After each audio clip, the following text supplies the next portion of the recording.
All right, so what we're going to do now is shift gears to the female reproductive system. Um, so actually, I'm going to stop the sharing. So the female reproductive system is going to be more complicated. For a big part of that is because the female reproductive system is also involved in the development and nurturing of the embryo and the fetus. And also because the egg is never on its own. The egg is always associated with the bigger structure of the follicle, which is going to have the granulosa cells and the thecal cells. And the hormones, instead of just being these simple kind of feedback loops, like one thing steps on the gas and then there's a feedback to take the foot off the gas. We're going to have these much more complicated looping of the hypothalamic hormones and the pituitary hormones and the ovarian hormones, all kind of locking into each other. So to start it out, we should kind of go and look at oogenesis, which in some ways is similar, but in some ways is quite a bit different than spermatogenesis.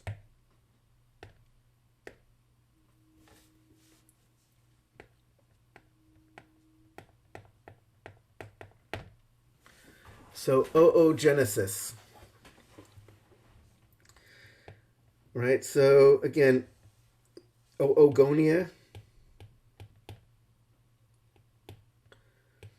Remember, the spermatogonium was the cell that started the whole thing in the gut, and they're just always hanging out in the testes, and they're always creating sperm.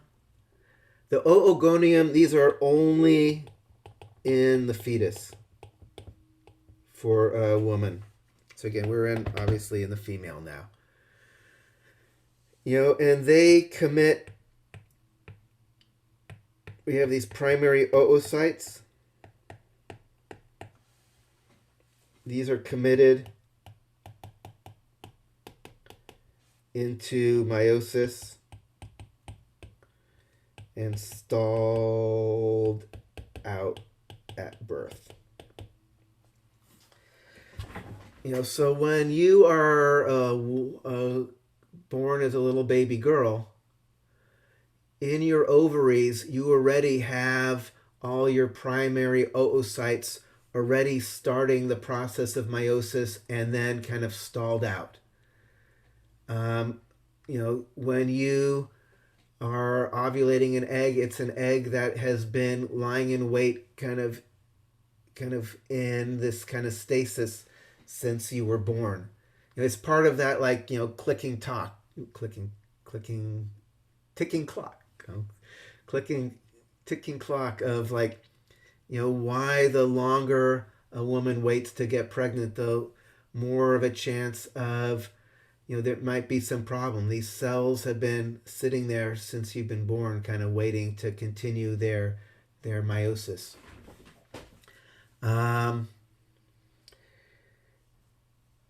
And as, like I mentioned, the eggs are never on their own. So the ovum, my little primary oocyte here,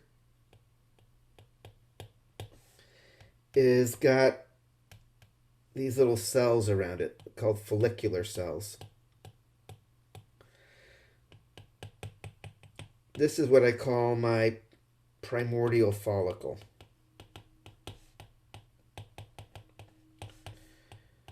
You're born with, like, I think about 100,000 of these,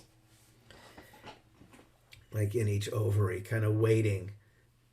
Obviously, not all of them are going to become ovulated eggs. But so when a woman is born, she's already got all her eggs kind of lying in wait. And so let's look at the ovary here.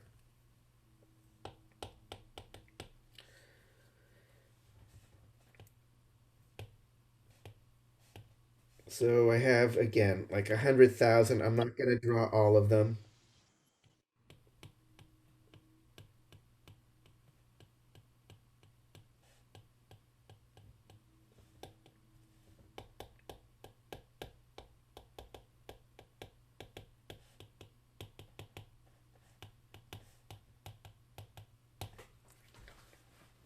They're kind of sitting out in the cortex and the outer parts of this thing.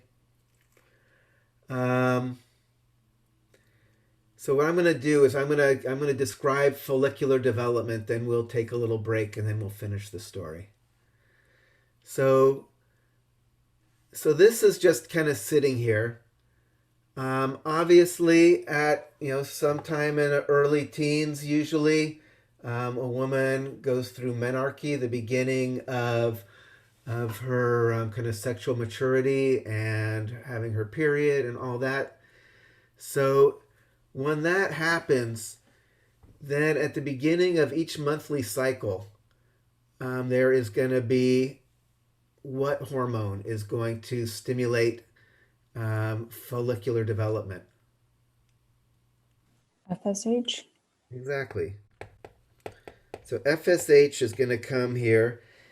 And what happens is FSH causes this follicle to start developing into a more complicated structure. And usually a bunch of them start this process, and only one completes all the way to the mature follicle. The other ones kind of die back along the way. They call it atresia. But basically, the primordial follicle becomes what's called a primary follicle, where now we have these cells that are kind of more cuboidal. They're called granulosa cells.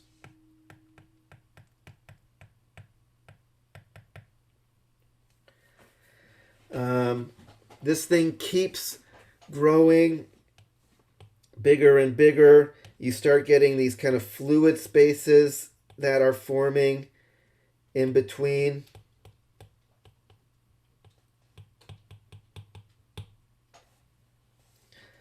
And finally, so this would be called like a secondary follicle. At the end of this whole thing, you've got this big structure.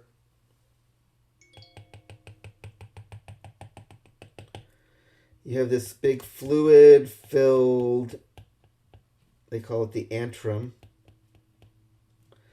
The egg is hanging out, surrounded by the little cells that, remember, we called the corona radiata, that are still going to be around it once it's ovulated. So here's my egg. It's hanging off of a little mound they call the cumulus oophorus, the mound of the egg. So the egg, the ovum, is sitting in here. This is fluid filled. This thing here, this is what I call my Graafian follicle. Can also be called a vesicular follicle. It has different names. It's pretty big. It's like a centimeter across or something. It's basically like a big blister on the side of the ovary. And like I said, more than one follicle starts this, but only one makes it all the way to the end, assuming normally. If you have fraternal twins, you actually can have more than one of these. That would be two eggs getting ovulated at the same time, but typically only one makes it to the end. I should also mention, in this oogenesis that's happening,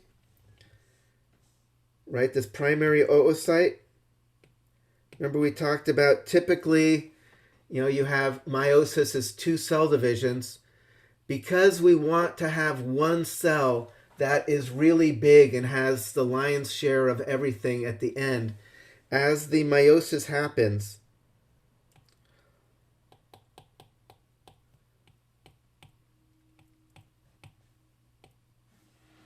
one cell always ends up getting the lion's share of all the cytoplasm.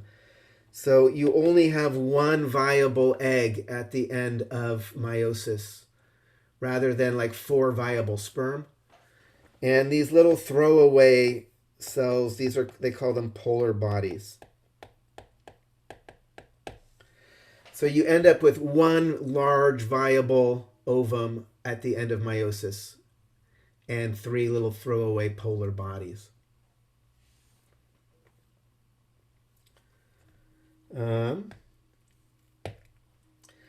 So this is going on. While this is happening, there's these granulosa cells. There's also these other cells that are from the connective tissue called thecal cells.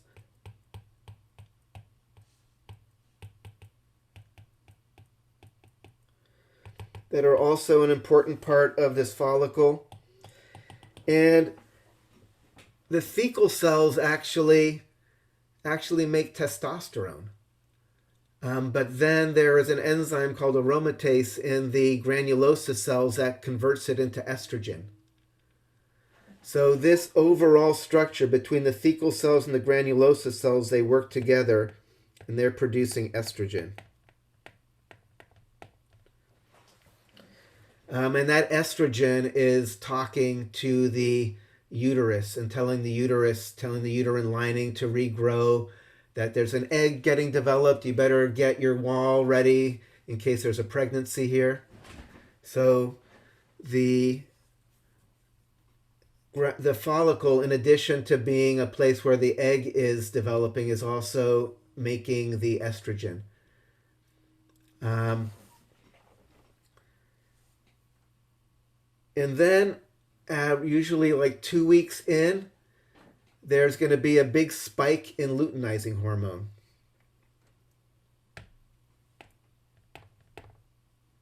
So 2 weeks after this whole thing started, there's going to be a big spike in LH, which comes from the pituitary. I don't think anybody knows exactly how this is controlled. We just know it happens. And this triggers ovulation.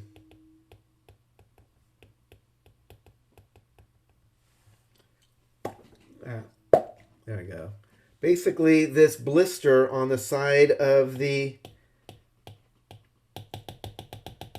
ovary pops. Oh my God, I think I can do this. I'm going to...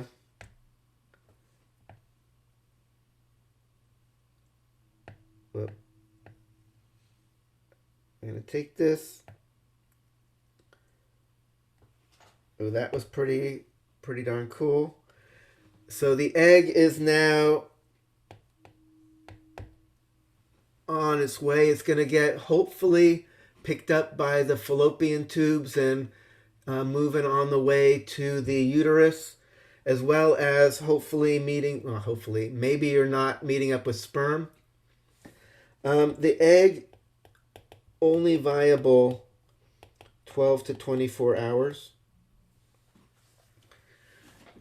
Which means that it's usually fertilized right near the ovary. It takes about a week to get down to the uterus. So, basically, the ovary and the fallopian tubes and going down to the uterus. The egg comes out. Usually, there's either sperm waiting there that can make it. In fact, sperm, I didn't mention, sperm can be viable, for days, up to 3 or 4. Right? So a woman can get pregnant from having had sex 3 days ago, and those sperm are still just bopping around there, and then she ovulates and the sperm can fertilize the egg. Or she can ovulate and then have sex up to about a day later and have those sperm. So the window of fertility is somewhere around 5 days, about 4 days before ovulation, where the sperm might still be alive up there from having had sex previously, to about a day after, in that period while the egg is still viable and the sperm now can come up and fertilize. We'll talk a little bit more about what happens when that happens, but just to kind of give you a sense of what that window of fertility looks like.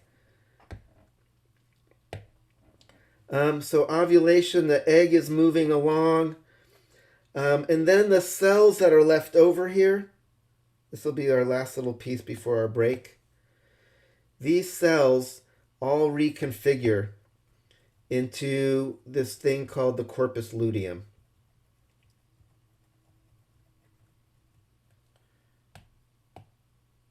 So now there's no ovum. So post-ovulation,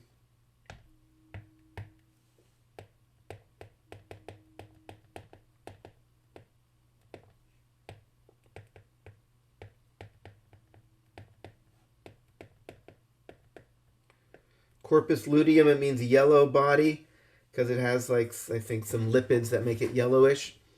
This primarily makes progesterone. And progesterone talks to the uterus and maintains the uterine lining.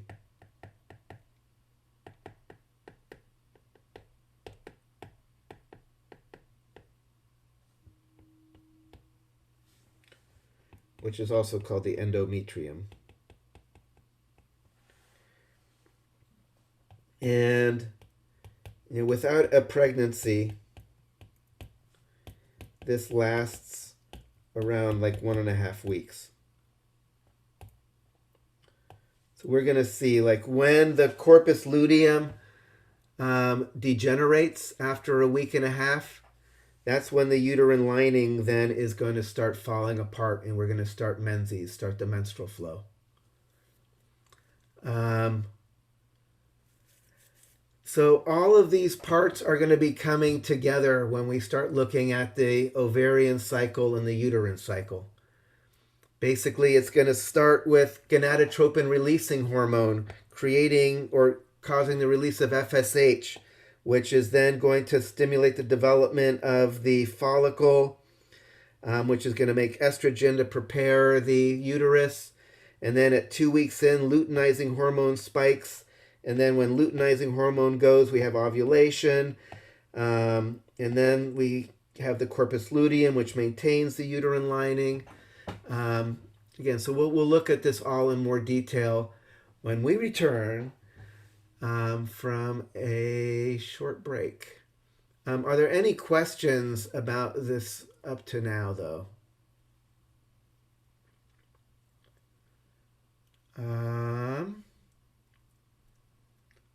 I will mention the ovary. You have obviously 2 ovaries.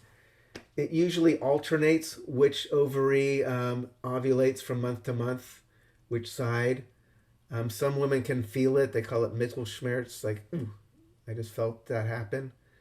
Obviously, I've never had any personal experience, but I've heard that it's true. And what else? So now we're going to get back to the female side here. So like I mentioned, here's the ovaries. And again, here we're looking right here. And again, this is the uterus. The uterus also, people call it the womb. And then we have these fallopian tubes, which are the little tubes that allow the egg to travel from the ovary to the uterus. It's worth noting that the egg has to get kind of caught. Like here, these little fimbriae, they're little fingers that actually can kind of grab and scoop up the egg and bring it into the fallopian tube. But it's possible for the egg to escape. It's possible for the egg to go someplace else. It's possible for the egg to get fertilized. There's some sperm around here. And the egg gets fertilized, and then it implants in the mesenteries in your abdominal cavity and starts growing. So one of the things that I would be remiss if I don't mention specifically is the idea of ectopic pregnancy.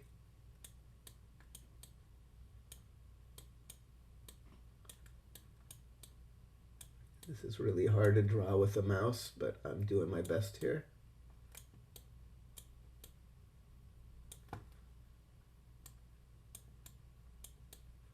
So ectopic pregnancy is whenever a fertilized egg starts developing someplace other than where it should here, like in the wall of the uterus. An ectopic pregnancy can be within the mesenteries of your abdominal cavity. It could be sometimes if it implants somewhere in the fallopian tube and starts growing. Anytime that happens, it can cause horrible problems because it starts growing rapidly and rips apart the structures around it. So whenever a woman comes in presenting with abdominal pain, if she's of reproductive age, usually one of the first things they do is give her a pregnancy test just to rule out that this is not part of the problem. So, egg gets ovulated, goes. So let's talk about the uterus slightly. Uterus has this wall. The wall, a lot of it's muscle, but then the very wall is the endometrium, which we're going to talk about in more detail. Cervix is just kind of the entrance here. Vaginal canal. I should mention, and obviously the vaginal canal starts at the vaginal opening, in the vulva. I talked about vasocongestion, about how like kind of sexual arousal and excitement has a lot to do with things filling with blood. A lot of kind of lubrication during sexual arousal for a woman is coming just from vasocongestion in the walls of the vagina. The vaginal walls are filling up with more blood. There's more of this kind of filtration, kind of, liquid leaking. So there are some glands right at the entrance of the vaginal canal. There are little Bartholin glands, which are kind of the homologs to the Cowper's glands, but they're not really the major players in vaginal lubrication. Like when a woman is starting to kind of get wet as she gets more excited, it's more about the vasocongestion in the walls there. I should also mention, part of that arousal during vasocongestion, normally the uterus tends to be kind of folded forward. It's called anteverted. As vasocongestion happens, the uterus tends to fold back, tends to kind of elongate the vaginal canal, kind of straighten and open things up. So that's part of, even though it's not as obvious in a woman during sexual arousal, in a guy, obviously the penis is getting larger and erect, but in a woman, there's a lot of stuff going on as well. Here's the clitoris. You've got spongy tissue. The clitoris is swelling with blood and becoming erect and engorged. The uterus is kind of folding back and the vaginal canal is elongating. And again, part of all of that vasocongestion also just makes all of the kind of nerve endings much more sensitive, right? Touching touching the penis or touching like clitoris, if someone's just like not excited, feels very different than touching that same part of the body when these different mechanisms are in place or running along. Obviously, also I just mentioning a little more about the homologies between male and female. Like the ovaries stay up in the pelvic cavity for a woman. In a guy during development, they get down through that inguinal canal. What is the labia majora, the larger lips of the vulva, the external genitalia.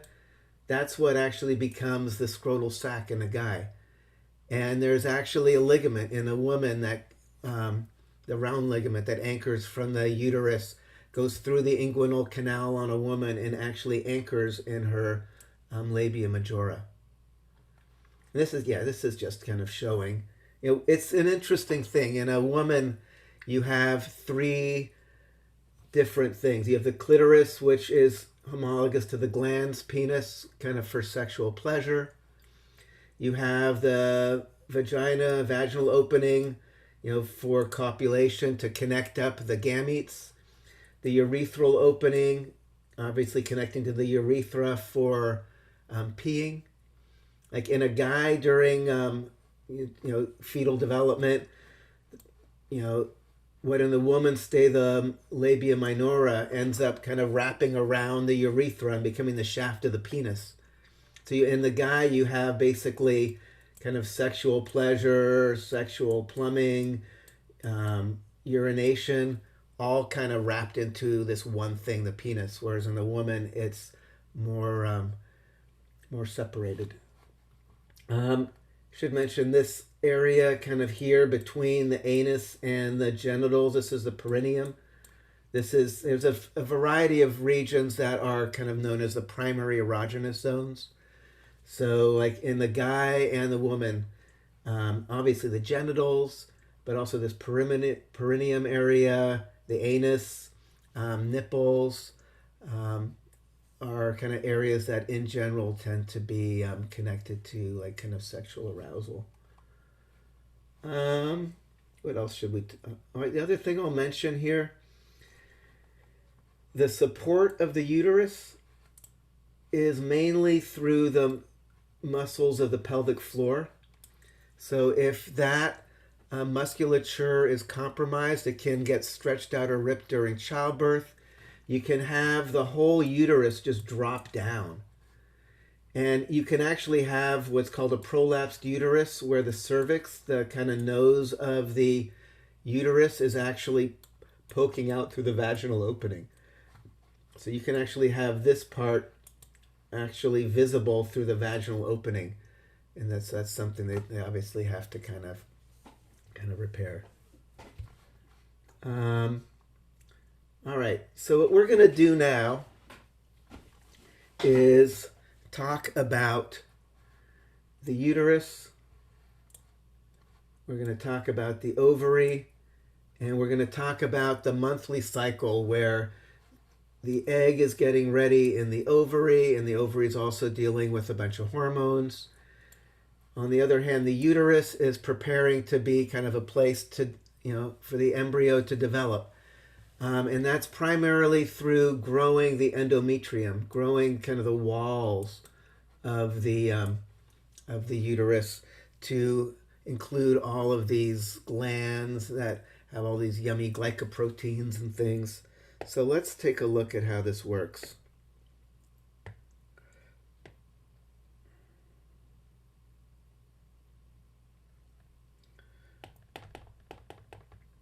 Obviously, you have the fallopian tubes coming in.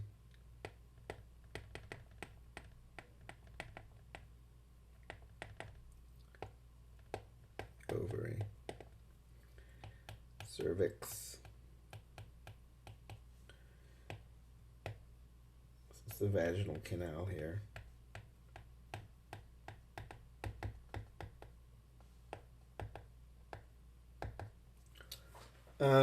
And actually the little entrance here, the tiny little canal leading from, again, the penis is obvious. In fact, vagina comes from the root of a sheath, like a sheath, I guess, for the man's sword. So the sperm are going to get ejaculated up into here.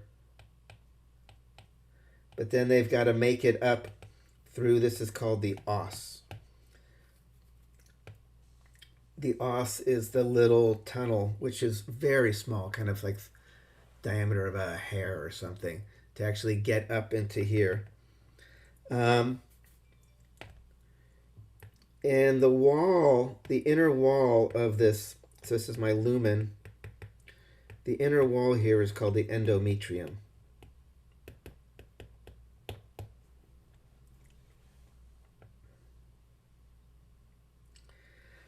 And every month, under the influence of estrogen, the endometrium starts growing what's called the functional layer, which is kind of this thick layer that has all of these uterine glands that make these different, things that are nutritious for the little developing embryo. So the endometrium can grow And if there is no pregnancy, the menses is when that functional layer, that innermost layer of the endometrium, kind of sloughs off. Um, I should mention. What shall I mention? Oh, I will mention, like, when a baby, if a fetus actually, if the egg is fertilized, the embryo and then fetus and baby, they're never actually in the lumen of the uterus, which is kind of weird. The little embryo actually burrows into the wall and it heals over. So even after, if this is the uterus, it's kind of more like this.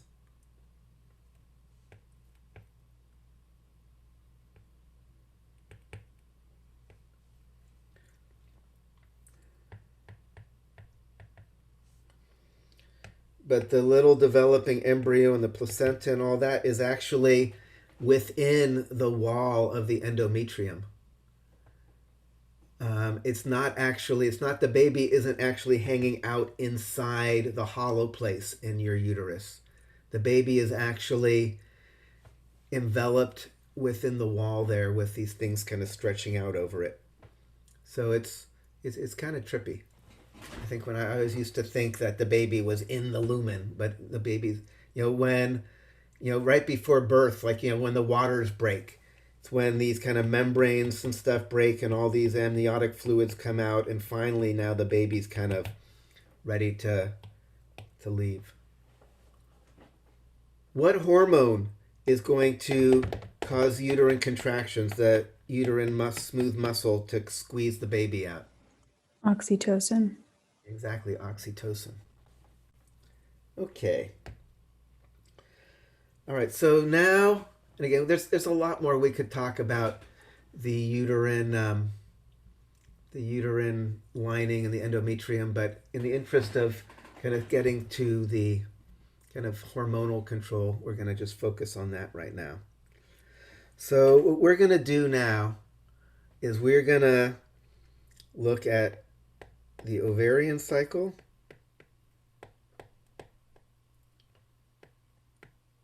We're going to look at the uterine cycle.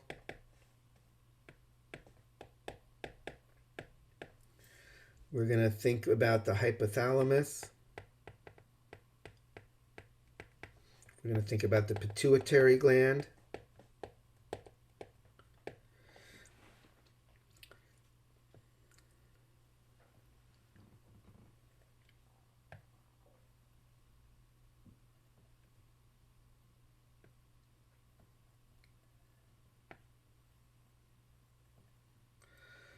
And we're going to see all four of these things locked together over the course of 28 days to create the kind of classic cycle. So we're going to have, like, day 1, day 14, day 28.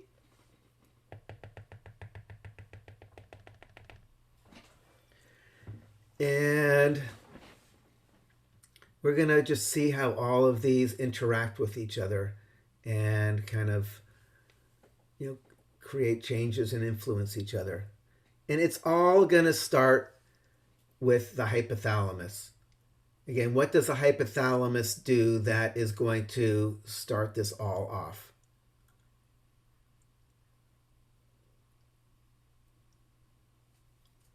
Send out FSH. No, It releases gonadotropin releasing hormone. exactly. Gonadotropin releasing hormone is going to go up. So this whole thing starts because gonadotropin releasing hormone is on the rise. What is that going to cause? What happens when gonadotropin releasing hormone is released?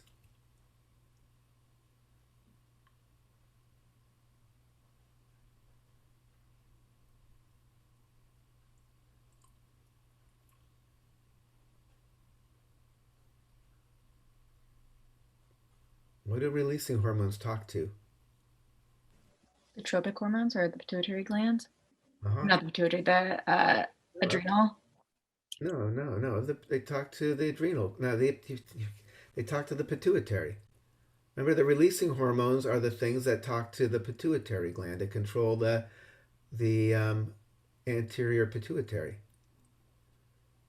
And which hormones are triggered by gonadotropin releasing hormone? We just talked about it in the male side. FSH and LH. So that is going to cause an increase in FSH and to a smaller degree in LH. But we're going to follow the FSH right now. So as FSH starts going up, what is going to happen? What does follicle stimulating hormone do? Stimulate the growth of the follicle in the ovary. Exactly. So that is going to start what's going to be called the follicular phase of this ovarian cycle. Right? Thanks to the influence of FSH, this follicle is going to start from this primordial follicle to this bigger thing, ultimately to become this whole Graafian follicle. And this takes about 2 weeks from a primordial follicle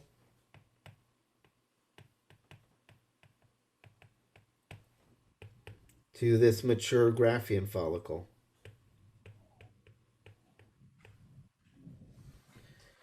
So again, 1 to 14. So this is happening. In addition to having the egg develop, what is this follicle doing? Sending out estrogen. Exactly, it's making estrogen. So we also have estrogen being formed. The estrogen does 2 things. One thing is going to promote endometrial growth. We're going to have what's called the proliferative phase.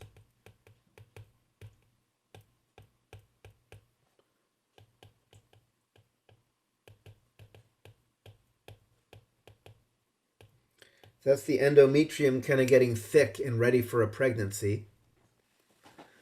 Estrogen will also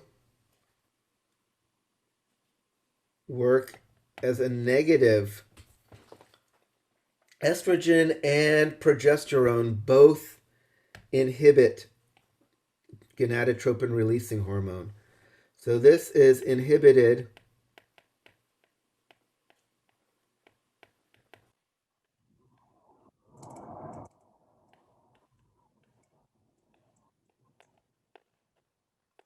So as long as progesterone or estrogen is high in the body, gonadotropin releasing hormone is going to be suppressed. What that means is as one egg is developing, we're not going to have, so FSH is going to be dropping down, right? Because now we have less gonadotropin releasing hormone, follicle stimulating hormone is going to go down, which means we're not going to have more and more eggs all developing at the same time. So by having the estrogen suppress the gonadotropin releasing hormone, that turns off the FSH and keeps us from continuing to stimulate more and more eggs from developing. So just, the one egg is taking this path and we're going to follow it through into its destiny before the next cycle is going to start. Estrogen also actually, in addition to causing endometrial growth, causes the mucus in the cervix to get kind of thin and stringy, makes it easier for the sperm to get up into the uterus. So this estrogen also makes like cervical mucus thin. So it's basically, the gates are open, right? The gates are open. If the cervical mucus is thin, then things can get up. Um, what happens at day 14? LH spikes. Exactly. So, and again, who knows why or how it works? LH spikes. You know, you just have to let it be that it happens. LH spikes. What happens here in the ovary? The ovum's released from. So we're going to have ovulation.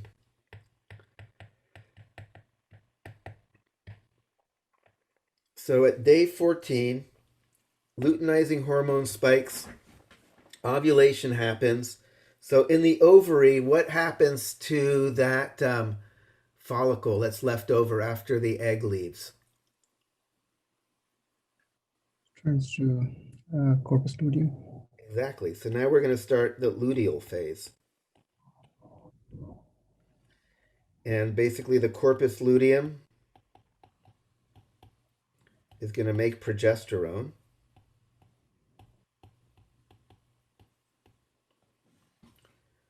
If I can spell progesterone.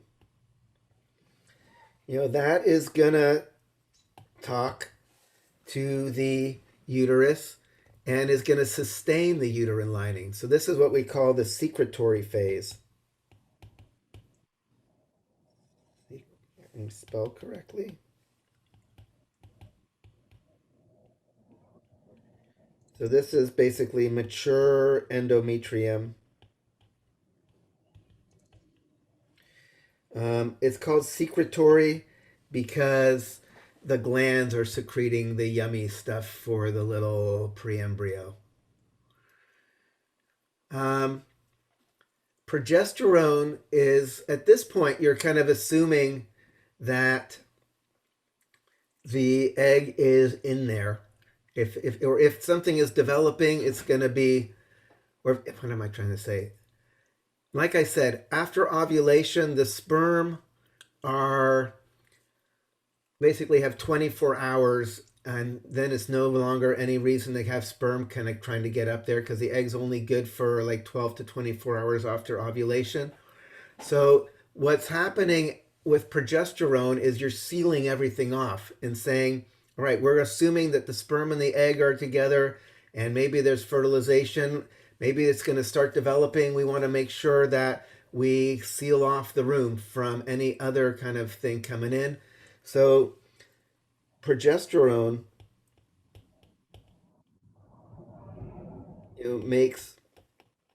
basically makes kind of a mucus plug, makes this thick sealing off of the os, so nothing else can come in. So the little thing has a chance to develop without anything coming in else. So, and if there's no pregnancy, I mentioned that after about a week and a half, the corpus luteum degenerates.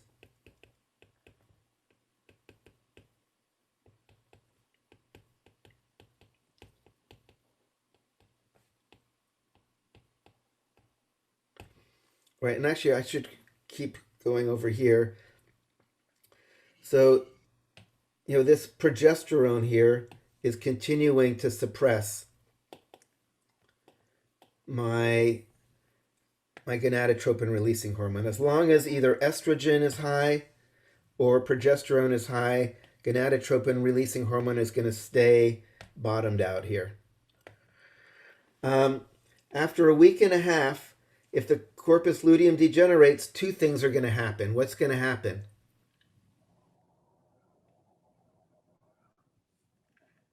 So no more progesterone.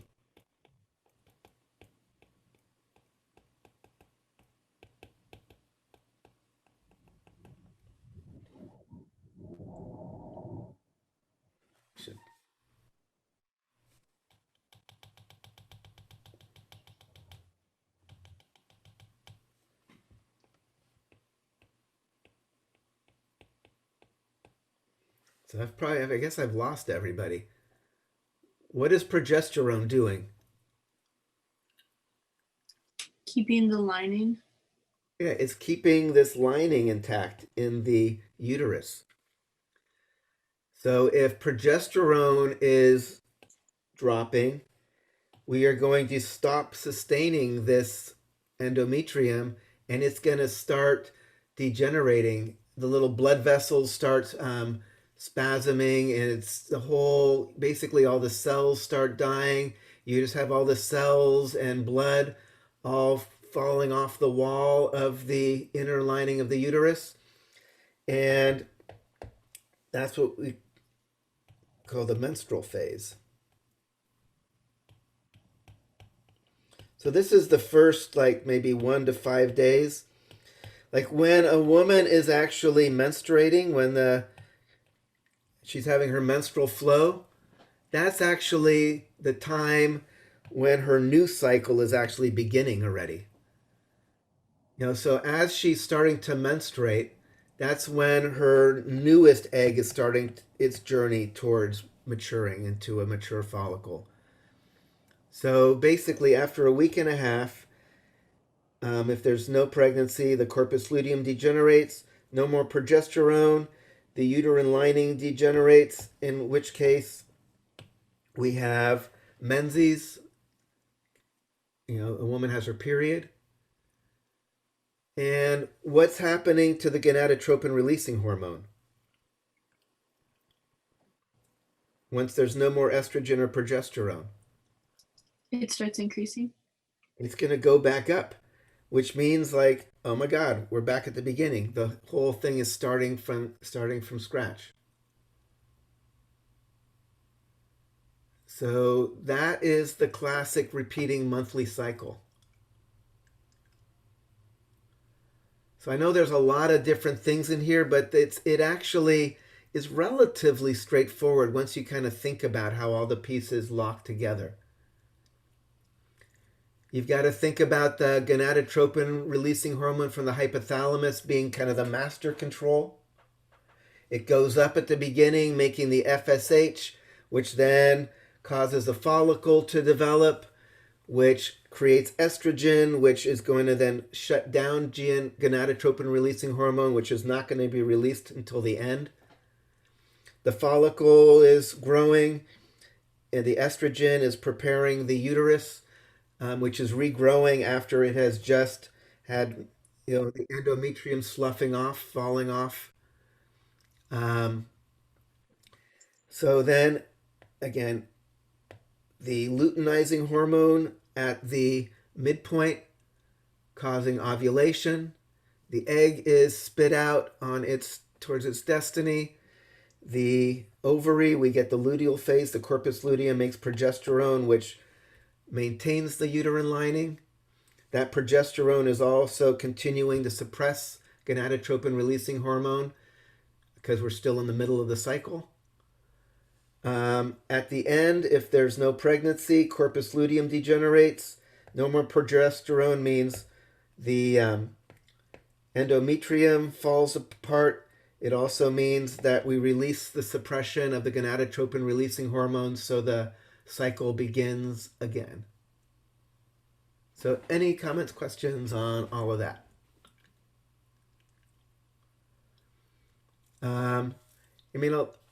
A lot of the hormonal-based birth control methods work by basically fooling the body into feeling that there is high levels of these hormones, which then is going to keep the cycle suppressed. So you're not going to ever get the place where FSH is turning on to kind of mature a new egg here. Some of the progesterone only ones also are mainly about kind of keeping this plug so things can't even get up into the uterus there. What else?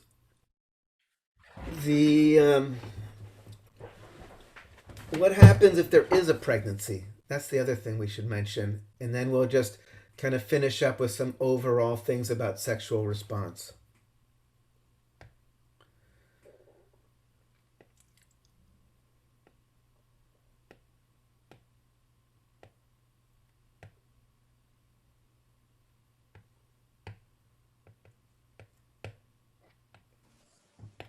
All right, so here's ovary, fallopian tubes, uterus, obviously on the other side, vaginal canal. If there is a pregnancy, then this egg got released. Let's say there was some sperm that met it, and they create a zygote.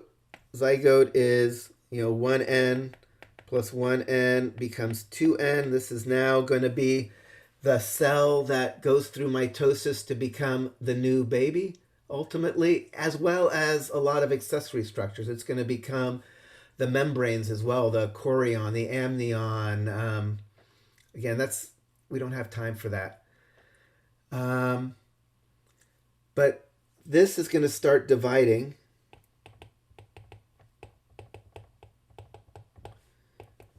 It's going to become, there's the blastula, then there's gastrulation and blah, blah, blah. So this is what we call the pre-embryonic stage. It's starting to differentiate and it's drifting along. I said it takes like about a week to really this is like a 1-week journey. That's why that egg has to be really big. And then it kind of burrows into the wall of the uterus, and then it starts making what's going to ultimately become the placenta, places to exchange materials with the mom. So in this process, this little dude is releasing a hormone. Human chorionic gonadotropin.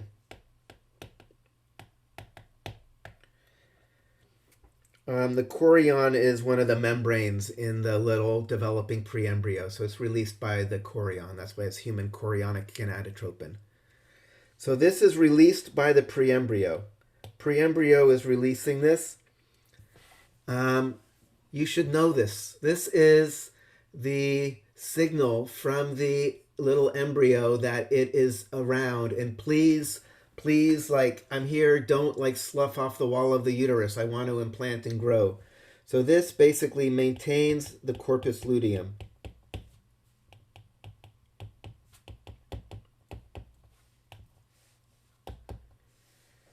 So then, if we go back to here,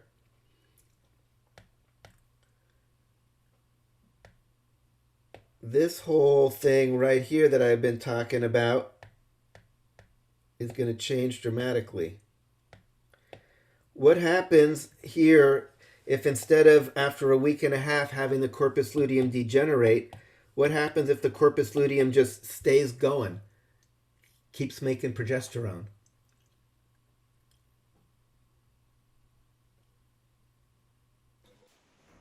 Suppresses GnRH. So it's going to keep this down. So we are not going to have another cycle forming. Exactly. And what else is going to happen? The endometrium's not going to slough off. Exactly. We're not going to have the menstrual cycle or menstrual phase because we're just going to have the secretory phase continue on because the progesterone continues on. That's why the woman missed her period when she's pregnant, right? Because that progesterone is staying high. So we never get into that drop of progesterone, which results in the sloughing off of the endometrium. So is the corpus luteum still in the ovary at this point, or is it somewhere else? it's in the ovary. Okay. Right. So it maintains corpus luteum, which, maintains the endometrium.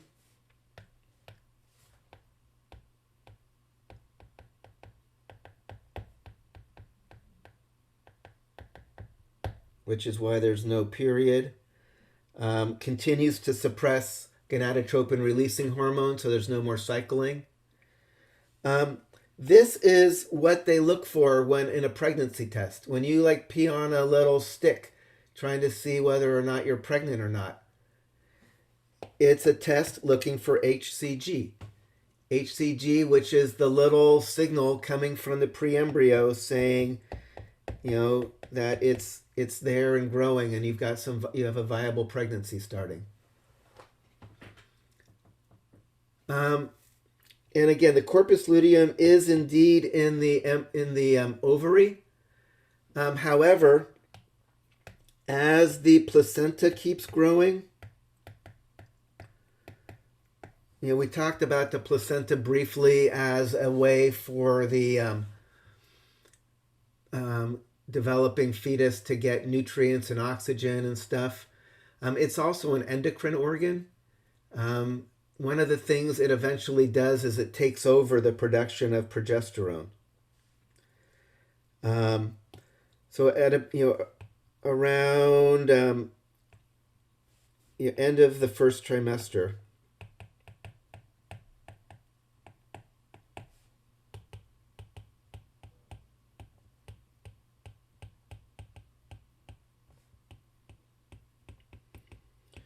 it takes over the progesterone production.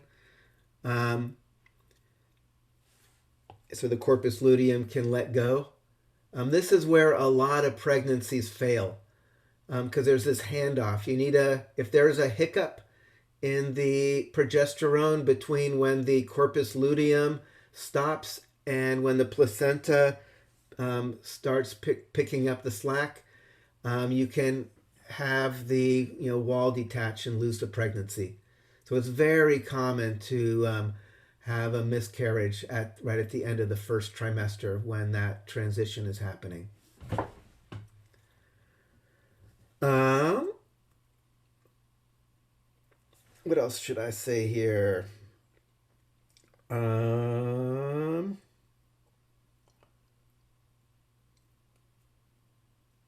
Let's continue.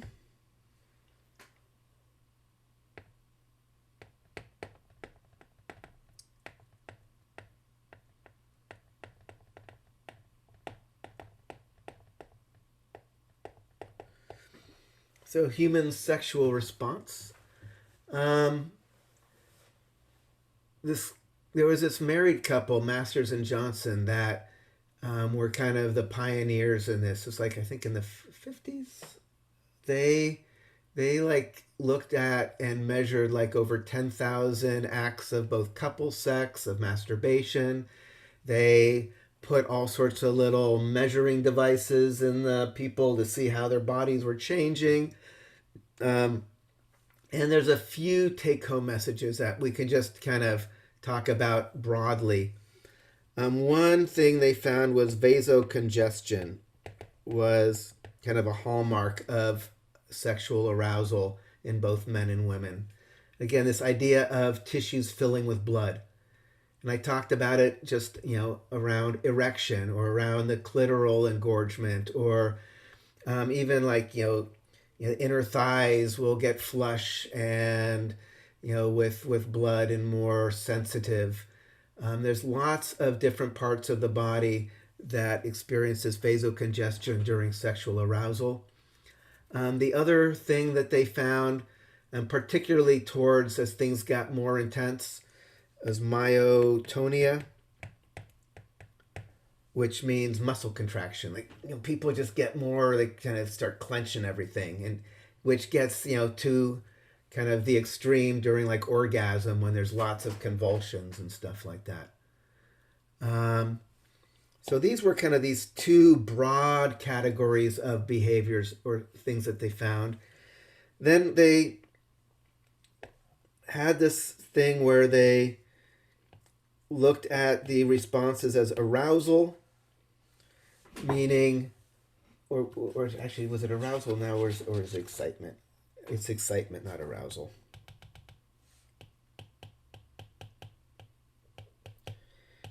Excitement, which is where these things are starting. Things are transitioning from just their normal state to becoming kind of more vasocongested and tense.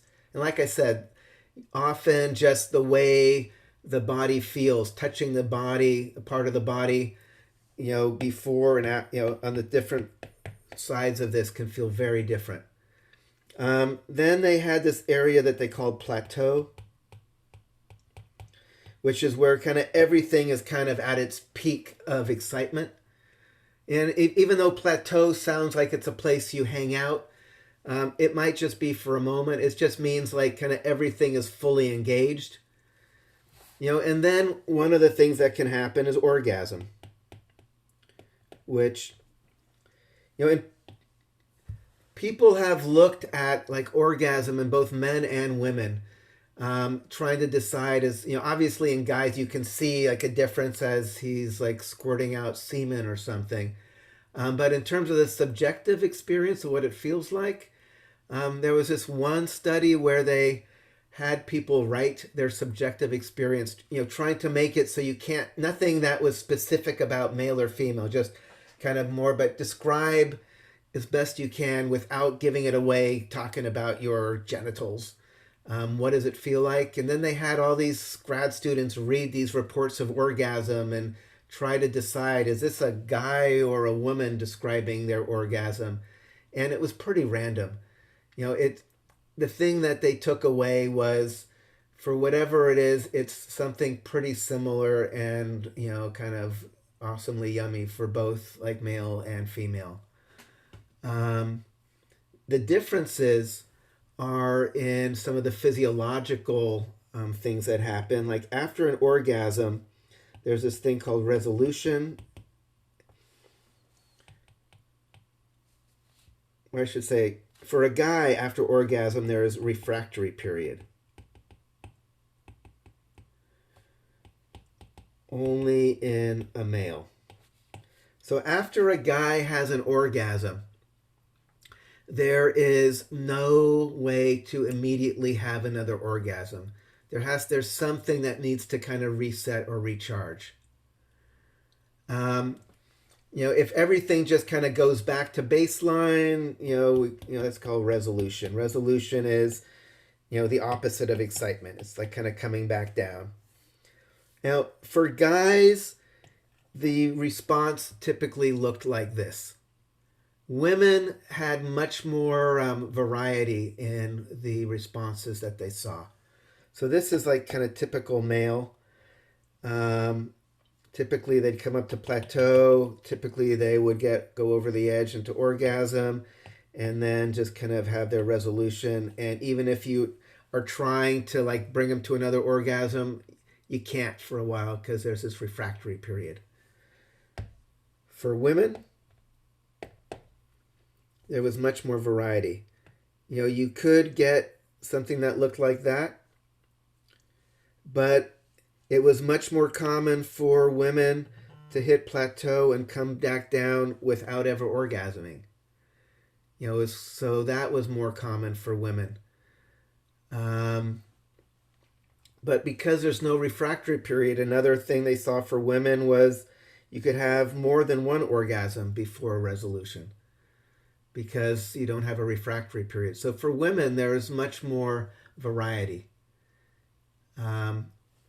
Again, it could be like the guy, excitement plateau, orgasm resolution, or it could just be plateau. It's nice, but you never quite go over the edge. Or you go over the edge and there's more to come. So I think, and maybe I'll leave the one thing, another kind of difference between male and female is kind of in aging, the idea of menopause. Menopause happens, somewhere in the 40s, 50s, where the ovaries basically kind of finish up and end up kind of getting rid of all the rest of whatever eggs are left over, which means you're going to not have those levels of estrogen and such in the body anymore. So there's a lot of kind of major changes that happen physiologically because the hormone levels are now much lower than they've been. In that process, there's like hot flashes. There's often kind of emotional kind of stressors. In guys, people talk about andropause, but in guys, it's more of kind of a slow decline. Menopause is pretty precipitous. There is this period over a few years where kind of the ovaries are working and then the ovaries kind of turn off. In a guy, if you kind of look like in a guy at testosterone, over the age, he's 18, he's 50, he's 80, if 18 is 100% of testosterone production, it starts going down. By the time someone's older, I think by the time over here, people are like around half of the testosterone levels that they had when they were like a teenager. So there's a huge decline. Like, one of the jokes are, when someone's at this stage, like, and they meet somebody, it's like, we must make love. And like at this stage, like, we must make love, or maybe let's go get lunch. So there's definitely changes that happen. And I should mention testosterone is seems to be responsible for libido, for sex drive in both men and women. So it's, both men and women have both the female and male sex hormones. It just has to do with how much of each one you've got. But women have testosterone, and in women, levels of testosterone are also related to sex drive and libido. So what else? I think that's it. Are there any comments or questions about all of this?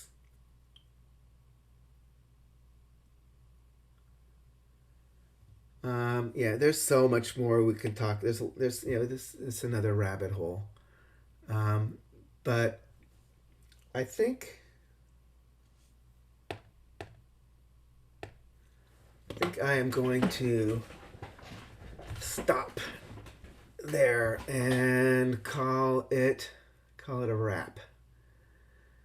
So what else? I guess I would like to thank you all for being like guinea pigs with this is again, I don't know for you, but it's definitely the first time I ever taught a class fully online. It's been weird, and some of it's been cool and some of it's been sad, but overall I think we pulled it off.